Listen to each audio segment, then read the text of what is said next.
I have never felt unconditionally loved by my parents, and I feel like this is something that many of us go through, and it's something that's not really talked about.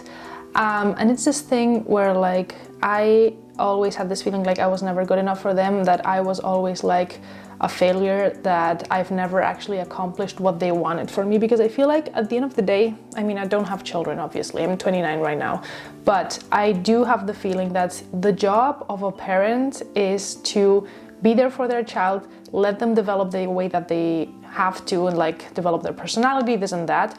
And that doesn't mean that the child is going to be exactly who you want him to be. It's just gonna, like, the child is going to be the child, because like you as a parent and the child are like two completely like separate entities. And I feel like a lot of, especially like moms from like, at least from like my parents' generation, do have this feeling like they are somehow like enmeshed to this point that you as a child are kind of like a reflection from them, and they cannot handle that if you do anything that's wrong because of how it's viewed from the outside. Because the thing is, like, my mom has always kind of like controlled and monitored who I was, and always manipulated and conditioned certain things to get me to be a certain way. And until I was 18, 19, I was that way. Like, I never rebelled, I never tried to do anything outside of it, because first thing, I come from a family of like physical and emotional abuse, and second, I knew how to be like the child who doesn't like make things uncomfortable for their parents, because I knew the consequences, and I was like, I'm just not gonna, probably unconsciously, I just decided I was not gonna develop a personality.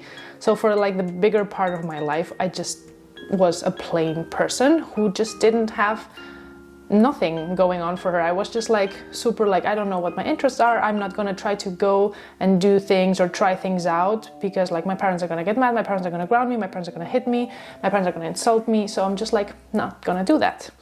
Until I met someone when I was 19, my first ever boyfriend, who was the first person who actually made me feel safe and accepted enough so that I could start developing who I was. And you know what happened then is that the moment he kind of I imagine this as like my parents kind of like making this like small little box of who I was when I'm like this kind of like big person, and my boyfriend just coming in and just like breaking that box and being like, you're free to just do and be whoever you want now.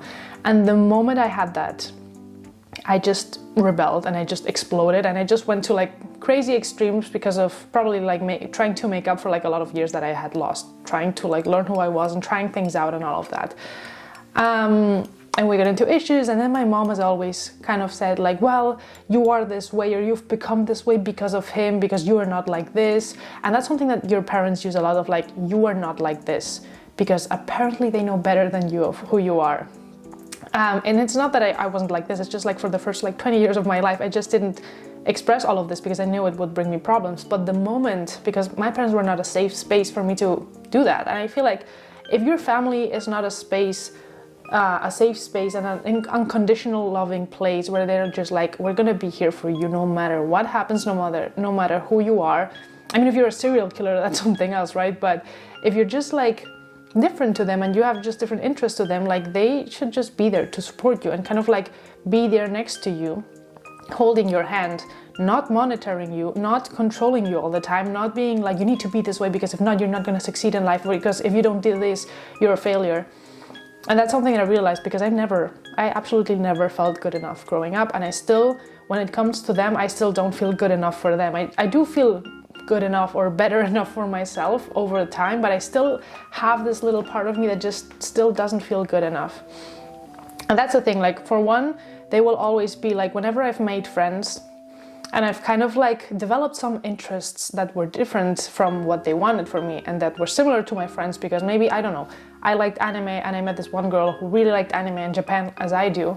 And I kind of like talked about this a bit more incessantly for a while. They were just, oh my God, you always morph with like new people because you don't have a personality, you don't know anything by yourself. And it's like, no, she and I became friends because we have an actual like shared interest. The thing is, like, you don't like that I have this interest, so you're gonna blame that person for kind of like turning me into like a freak, an otaku, whatever you want to call it. And that's something that I just don't understand. And something that I do have to say that I'm lucky for is that we're three sisters at home, and especially like my middle sister, she studied psychology, probably to kind of figure out what was wrong with all of us in this family. she and I, over time, like I'm 29 now, and she's 26, she and I have become kind of like the safe space for each other. And sometimes when I consider, or someone asks me like, oh, do you feel like your family loves you? Do you feel like your family kind of is there for you? It's like, I feel like my sister is there for me, and I feel like I can count on her for like mostly everything, especially like if I fucked up, if I did anything wrong. She doesn't judge. Like, we've learned over time to be like very compassionate with each other and to not judge each other, to kind of like, at the end of the day, we're kind of like our actual family, or how our family should actually be. Because when it comes to my parents, to this day, I can come home to them and just tell them something and be like, yeah, because I accomplished this thing. And if it's not something that they want for me, they will just push it down. They will just tell me that it's shit. They will just tell me like, oh my God, you're a failure. You do nothing in life. You're so lazy. And if I'm not this version of me who my mom kind of like, I guess, envisioned me to be, everything is wrong. I'm just like the worst person ever. And I wrote down kind of like some of the things that I feel like you feel when you are not loved unconditionally in your house, just in case anyone is like maybe relating to this and feeling like, I don't know if I was conditionally or unconditionally loved by my parents. And it's that the first thing is you feel empty after being with them, and you feel drained of energy. That's something that I felt most of my life, and especially when I moved out for a while, I remember dreading every time that I had to come to my house, because I was just like, I know that I was having like the great week. I was always full of energy, which I never felt when I was at home. And then whenever I had to go visit them, I was like, I'm just gonna go there. There's gonna be screaming. There's gonna be like them saying that I've accomplished nothing, even though I tell them like, oh, I've done this thing that I really like, or this thing that I really like. Everything is like crap for them, unless I do something that they want for me, which is like a very selfish and conditional way to treat your children, because at the end of the day, that's not your job. Like I always had this feeling like that, at least with my mom and my dad, that my mom just was like really bored, or she just didn't know what her mission in life was, because she honestly doesn't really have any hobbies or anything outside of us, her children, that she just wanted like live action Barbies to kind of like make to her image, or make to what she maybe never accomplished in life. I don't really know what it is, but I don't know. It's weird. You never felt good enough as a child. And still as an adult probably today. And the thing is, like, I do feel better with myself now, but I still know that there's this thing that I'm still healing. Like, I've obviously done a lot of therapy and all of that. And at the end of the day, it's probably just a projection of like how she feels, because over the years, like after having conversations with her, I just see her saying like certain things about her experience where she says that she feels good enough. She says that she has self-esteem, but then I see other things or the way that she acts, and I'm like, you don't really have self-esteem, you just have a lot of trauma, and you're kind of like trying to cover everything up.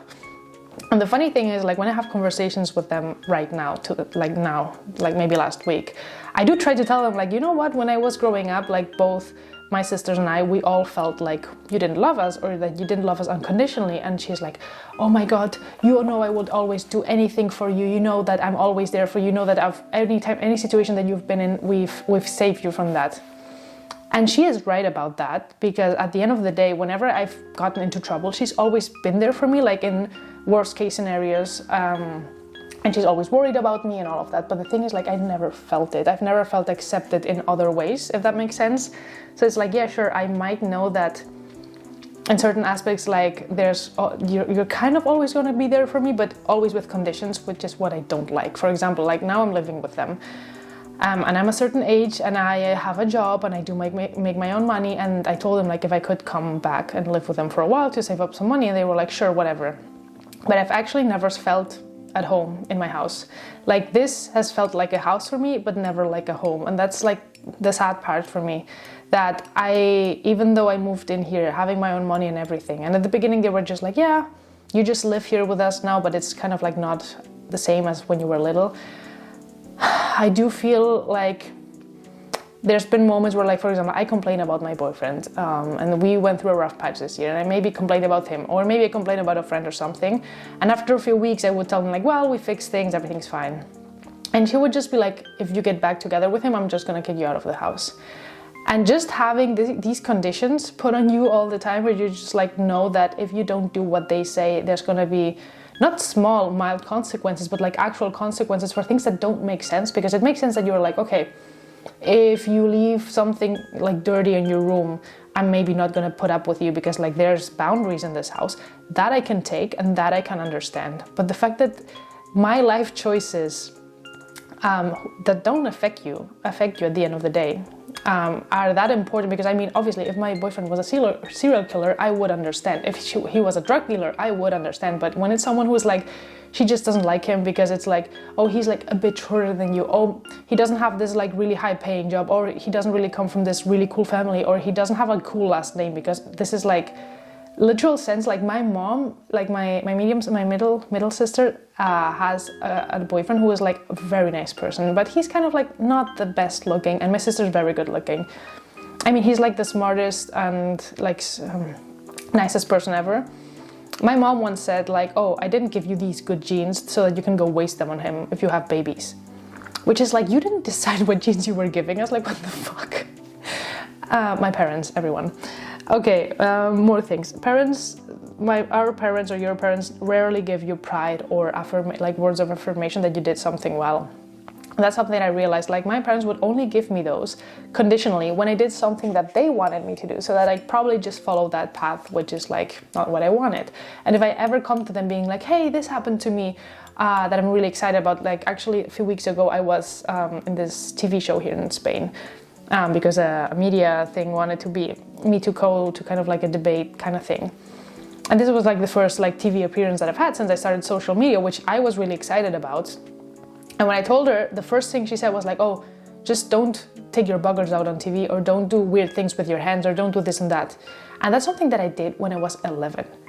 Which brings me to the next thing, that is like that they are not able to see the adult version of yourself, or like the improved version of yourself. I feel like certain parents who just love you conditionally, they just get stuck with this version of you that doesn't exist, that has changed over time, and they keep on repeating certain things that maybe you did wrong in the past that you probably learned from, that you never did again. And they will just continue to say like, no, you're the same problem, you do the same mistakes, you do the same stupid things, and you're never going to become like a decent human being. Which is something that's something that actually really bothers me, because maybe I did a mistake like 2 years ago with a situation I had with my sisters at home, which is kind of like the same thing that I would do like maybe 10 years ago, but like milder, because I've improved since then. And she will be like, no, because you're the same fucking, like, not normal thing that you were like 10 years ago. Or for example, when it comes to lying, like I used to be a pathological liar, and because my dad is. And I obviously went to therapy and I improved that, and I don't lie that often anymore, but there will be moments here and there where I would maybe lie to her. For example, this summer when I was like traveling with my boyfriend all over Europe, I obviously didn't tell her that I was with him. But because she would have kicked me out of the house, so like it makes sense for me to lie. And then the other day she said like, you've never changed, like you lied to me. And I was like, yeah, I used to lie to you every day 10 years ago, and now I lie to you like once every few months, which you kind of also provoke. So honestly, like I don't see the difference. Like I do see a difference, and you don't see the difference. And the last thing is that you don't like expressing yourself or talk openly, which is another really cool thing. And it's like, I mean, that I have gotten better at that over time, but just because I don't care anymore. But my sisters, for example, I know that they still have a really hard time with this, where they're not able to just speak their truth, because like speaking their truth means my mom will like punish them, or my dad will punish them, or they're not going to be happy with it, or they're going to just insult you and emotionally drain you, basically. And that's a really sad part. And something that I've realized over time is that this is something that they always criticize about me, is that I've always kind of like looked for refuge in friends and boyfriends, always. And I always considered friends and boyfriends more important than family. And they were always like, yeah, because you always do that whenever there's someone outside of the house who gives you like a little bit of validation, a little bit of love, you just like lose your shit to be with that person and just like give everything up to be with them. And it's like, yeah, because I never learned, or I never felt safe with you. So whenever I felt safe with someone outside the house, which is something that I never knew, I just cling onto that, because it's like, this person, this boyfriend, this friend, this whatever, is just giving me the space to be myself. This person is accepting me. This person is not judging me. And I crave that. And people need that. And as a parent, I feel like the most important job that you have, if there's any parents watching, is to just give that unconditional loving space for a child to kind of develop and be who they have to be.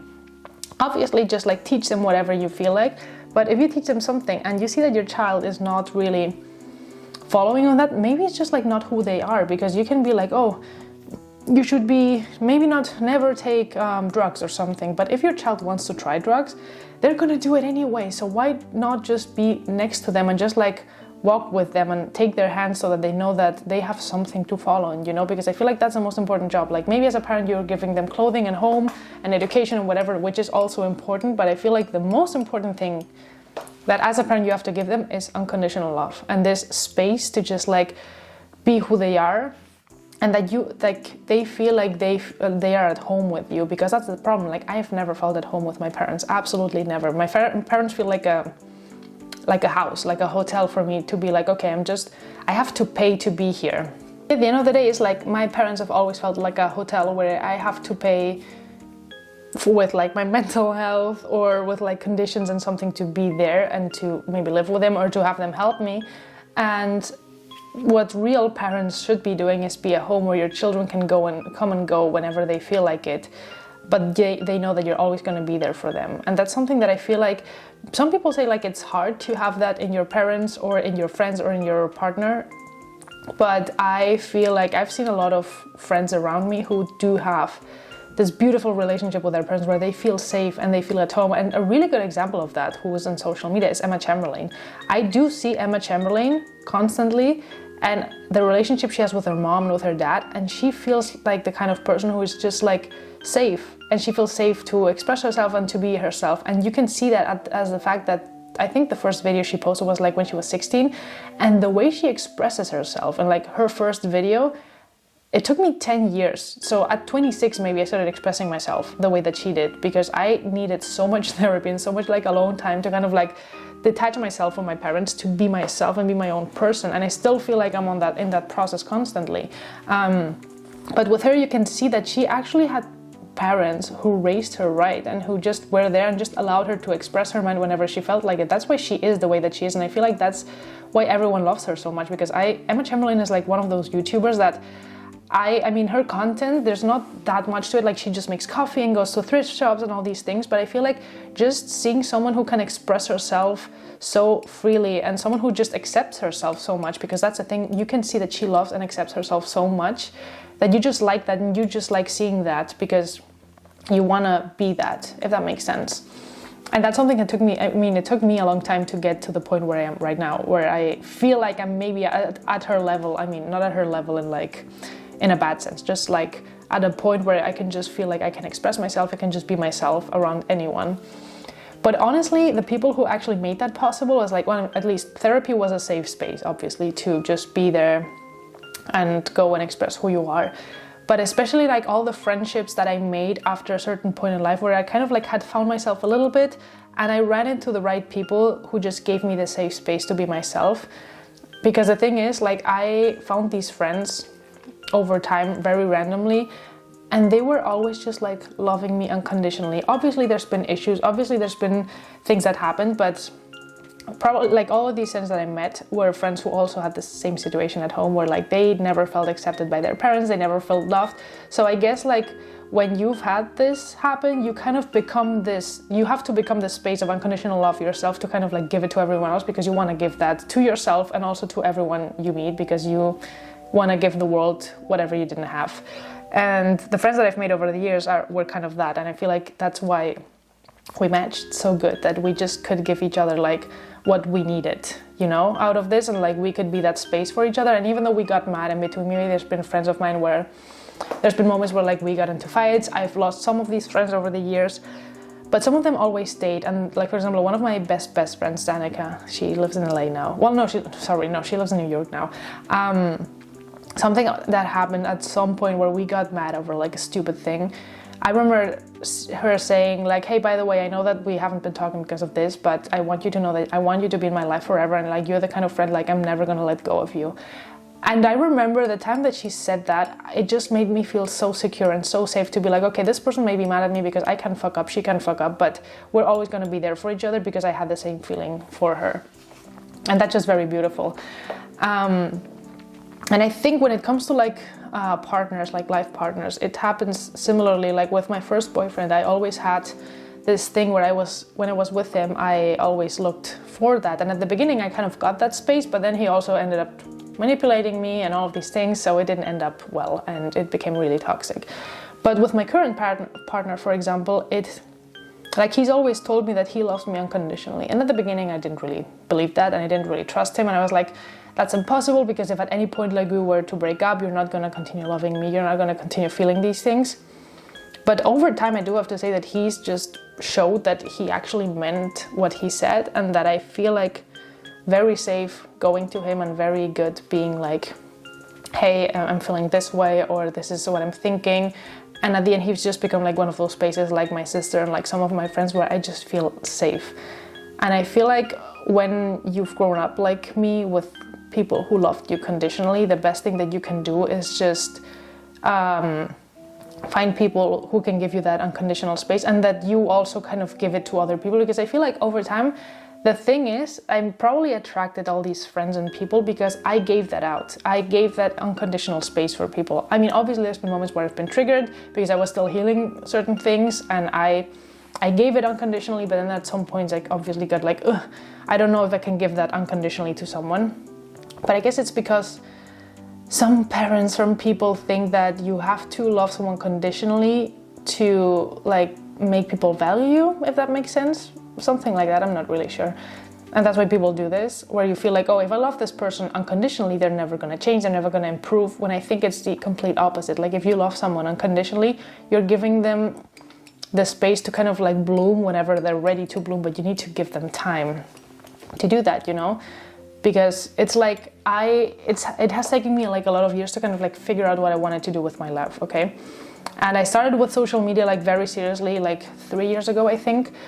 And over time, it's like, before I already knew that I wanted to do this, but I always was like not really interested in anything, and I never really knew what I wanted to do with my life. And I just like dabbled in a few things, like I did photography and I did modeling and I did this and I did that, just to try things out, because when I was younger, I just didn't have the time or the mental capacity to do anything, or like my parents wouldn't let me.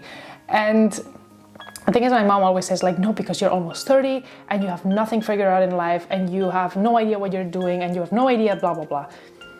And all your friends in college are like one of them. Like one of my friends in college, for example, she's working as a TV host and she's always on TV. And every time I see her, I just get so excited to see her there, because that was her dream, to be exactly on that channel.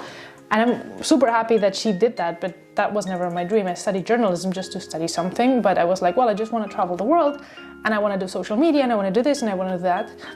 And this dream is finally coming true at the moment with things that I'm doing. But like my mom was always like, no, because you're so late in life, because you've accomplished nothing. You've accomplished nothing in your life. You've done, every time you do a trip, like you don't take full advantage. You could be doing this type of documentary. And she's always kind of like trying to make me feel bad for any decision that I make, because for her it's like, if anyone in the like outer world, like her friends or something, see me, she would just feel so embarrassed that her first daughter, who is almost 30, has like nothing figured out in life. Instead of just being like, hey, are you happy doing what you're doing? And if you're happy doing that, then just continue doing that, you know? So yeah, I don't know. I feel like that's everything that I wanted to say. I don't know where else I was going with this, but yeah, I just wanted to make this video in case anyone is feeling like this, just to know that you're not alone. I think this is a very common thing, that a lot of parents just like never learn how to love you unconditionally. They just learn what their parents taught them, which is probably the same thing. And then you can do that for yourself, and then you can find people, like safe people for you to be yourself with, okay? And I want to say that I love you unconditionally. And if you want to leave any experience or any thoughts that you have on the comment section, do it. And I'll see you guys next week.